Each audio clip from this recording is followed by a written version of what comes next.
මම අපි ගිය සතියේ කතා කළා පෙඟතුනේ එක්තරා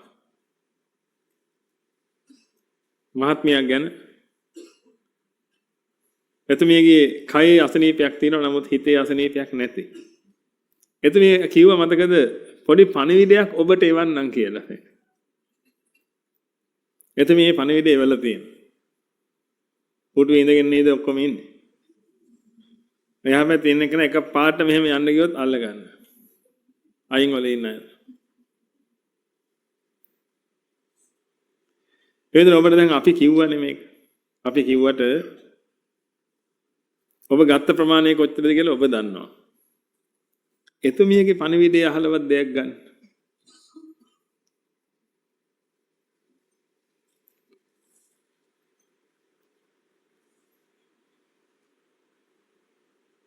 මේ පණිවිඩය දාන්න. එතුමිය පණිවිඩය එවලා තියෙන්නේ ඔබට තමයි කතා කරලා තියෙන්නේ.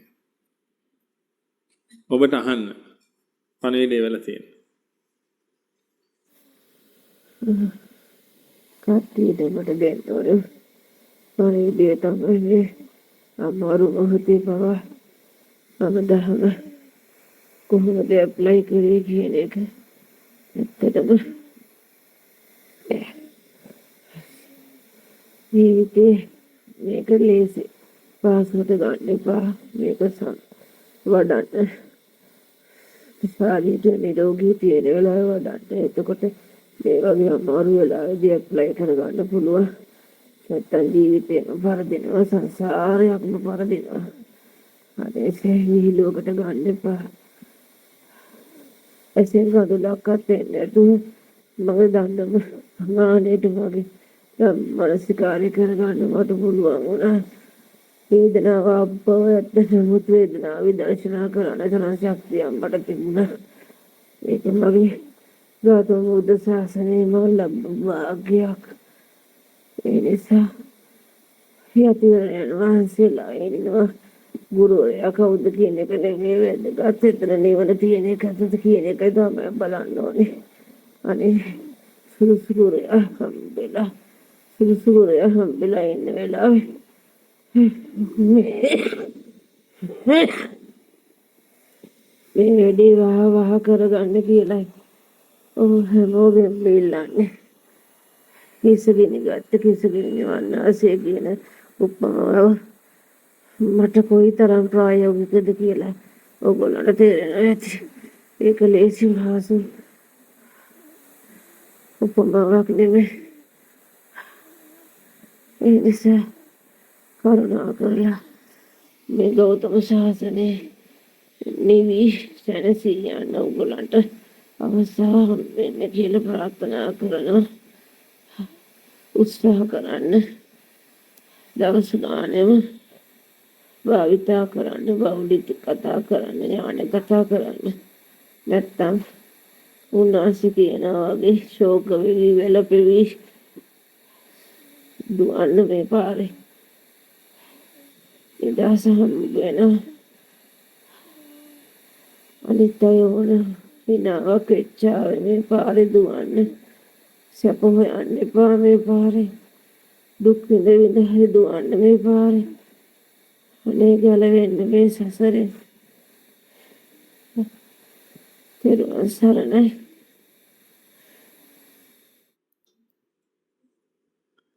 මේව කල්පනා කරලා බලන්න මේකද. ඔබ ඕන තරම් ලෙඩ දැකලා ඇතිනේ.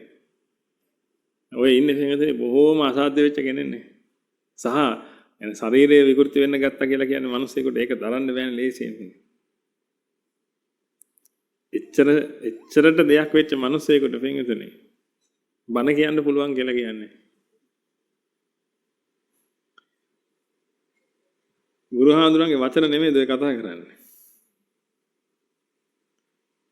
එන හොඳටම විශ්වාසයි නේද බන අහන කෙනෙක් කියලා. ධර්මයෙන් නේද බලන්න නිවීම හම්බෙලා තියෙන්නේ. ඒකයි ඔබට කියන්නේ. බාන එතුමිය එක හොඳ කතාවක් කිව්වනේ. නිරෝගී වෙලාවේ මේක කරන්න. එතකොට නිරෝගී වෙලාවේ පුහුණු කරපු එක ඇප්ලයි කරගන්න පුළුවන් වෙනවා. අය ලෙඩ වෙනකොට කියලා.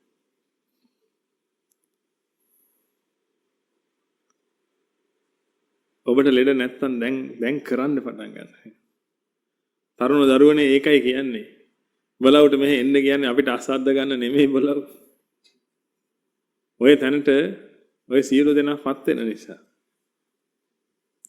ඕක දරන්න පුළුවන් එකක් නෙමෙයි පින්වතුනි. මම ඒක මේවා ඔබට කියන්නේ මොකද නෙමෙයි පින්වතුනි. මේ පුදුම හත කියලා කියන්නේ මේ ඇලවෙන කුළුණයි අරකයි මේකයි නෙමෙයි පින්වතුනි. ඔය තියෙන්නේ පුදුම හතේ ඒවා.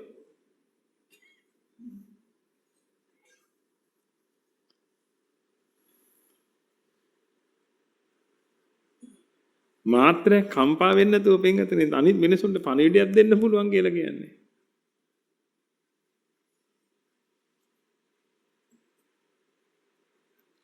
ඔච්චර වද වේදනා තියාගෙන මතකේ නේද අර මෙහෙණින් වාසිය කිව්වේ පින්වතුනි කතා කරන්න බෑ ටික වෙලා කරනකොට කටට ලේනවා කියලා.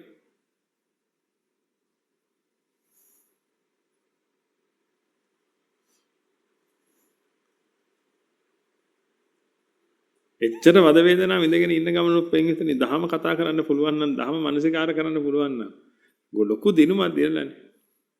ඒකයි පින්වතුනි ඔබ උත්සාහ දරන්න. ඔබට මේක කරන්න පුළුවන් පින්වතුනි ඔතන තමයි අපිට ගැළවිල්ල තියෙන්නේ.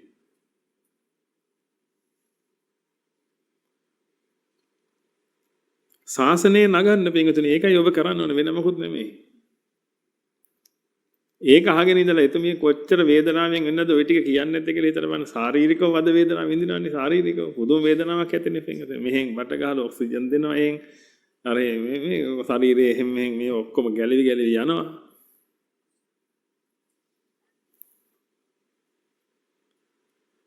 එහෙව් වද වේදනාව විඳගෙන පින්වතුනි ඔබට පණිවිඩයක් දුන්නානේ. අන්න ඒකට ගෞරවයක් තියලා. ඔබ අදිස්ථානයක් ගන්න පින්වතුනි කොහොමද? මේ හැම එකකින්ම අන්න ඒක කරන්න. ඔබ අදිස්ථානයක් ගන්න පින්වතුනි. මේ වීර කාන්තාව. ඒතර කාන්තාව මොකක්ද දැන් කියන්නේ?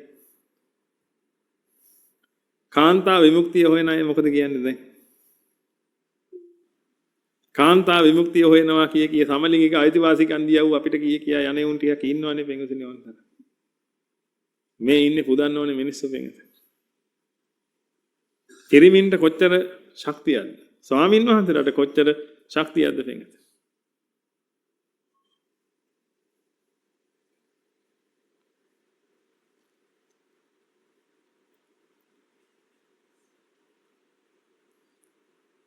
ඔබට ලොකු අභිමානයක් දැනෙන්න ඕනේ පින්වතුනි කාන්තාවක් නේ ඔහොම ඉවසගෙන ඉන්නේ. යන්න ඔබ පිළිකා වාට්ටුවට ගිහිල්ලා පිරිමි වාට්ටුව බලන්න ගිහිල්ලා පින්වතුනි කෑ ගහන පිරිමි දැකලා මෙන්න මේක පෙන්නන්න.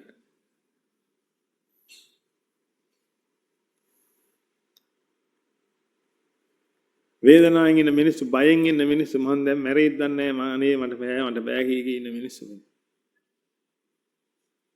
පිරිමිව දැකලා පෙන්නන්න මේකට. අපරාධේ ඔබ පිරිමියෙක් උනේ. මම මේක තියාගෙන ඉන්නවා. මට ආරංචියක් එන්නේ නැත ඔබ අසනීපෙන් ගියද. මං එනවා ඔබ බලන්න.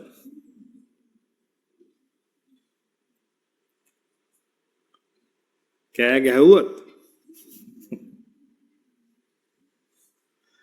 දාලා පෙන්නනවා. වෙන මොකුත් හින්දා නෙමෙයි පින්වතුනි. ඉතින් මං හිතනවා අපිට මේක ඔබට 10000 වතාවක් කියන්න දෙයක් නැහැ පින්වතුනි. අපේ ඉන්ටෙන්ෂන් එක මොකක්ද කියලා ඔබට තේරෙනවා. ඔබ නිවෙන්න එච්චරයි අපිට ඕනේ.